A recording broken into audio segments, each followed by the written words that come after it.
திண்டுக்கல்லில் முதல் திருவிருந்து விழாவிற்கு தாய்மாமன் சீராக தங்க நகை உட்பட 120 சீர்வரிசை தட்டு எடுத்து வந்து அசத்திய தாய்மாமன்.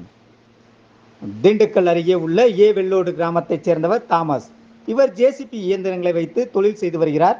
இவரது உடன் பிறந்த தங்கை எஸ்தர் செல்வபாரதி, இவரது கணவர் டோமினிக், இவர்களது குழந்தைகள் ஜெரிக் ஆண்டோ மற்றும் ஞான சாஸ்மிகா இவர்களது முதல் திருவிருந்து விழா திண்டுக்கல் கோஆபரேட்டிவ் காலனியில் உள்ள தனியார் திருமண மண்டபத்தில் வெள்ளிக்கிழமை மதியம் 1 மணி அளவில் நடைபெற்றது. தனது தங்கையின் குழந்தைகளுக்கு நடைபெறும் முதல் விசேஷம் என்பதால் தாய்மாமன் சீர் பெரிய அளவில் செய்ய வேண்டும் என தாமஸ் முடிவு செய்தார்.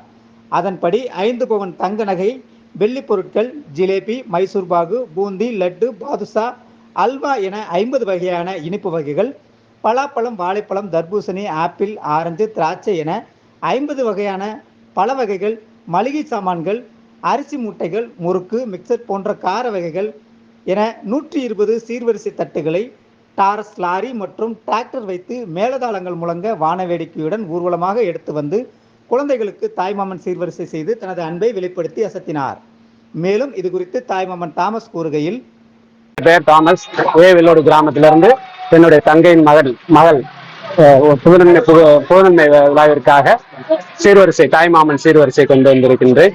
அதுல ஒரு 120 வகையான சீர்வரிசை பொருட்களை உடன் பிறந்த சகோதரின் குழந்தைகளுக்காக தாய்மாமன் என்கின்ற உறவை டிராக்டர் மற்றும் டாரஸ் லாரிகள் மற்றும் என் குழந்தையால் மற்றும் என்னுடைய உடன் பிறந்த சகோதரர்கள் கூட பிறந்த சகோதரர்கள் மத்தியில் கொண்டு வந்து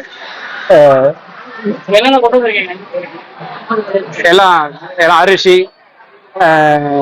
வாழைப்பழம், ஆப்பிள், ஆரஞ்சு, சாத்துக்குடி, பைனாப்பிள், கிட்டத்தட்ட ஒரு 50 வகையான பழங்கள், 50 வகையான ஸ்வீட்டுகள் மற்றும் மளிகை ஜாமான்கள் எல்லாம் கொண்டுட்டு வந்திருக்கிறேன். இந்த இரத்த பாசம் 120 வகையான ஐட்டங்கள் கொண்டுட்டு வந்திருக்கிறேன்.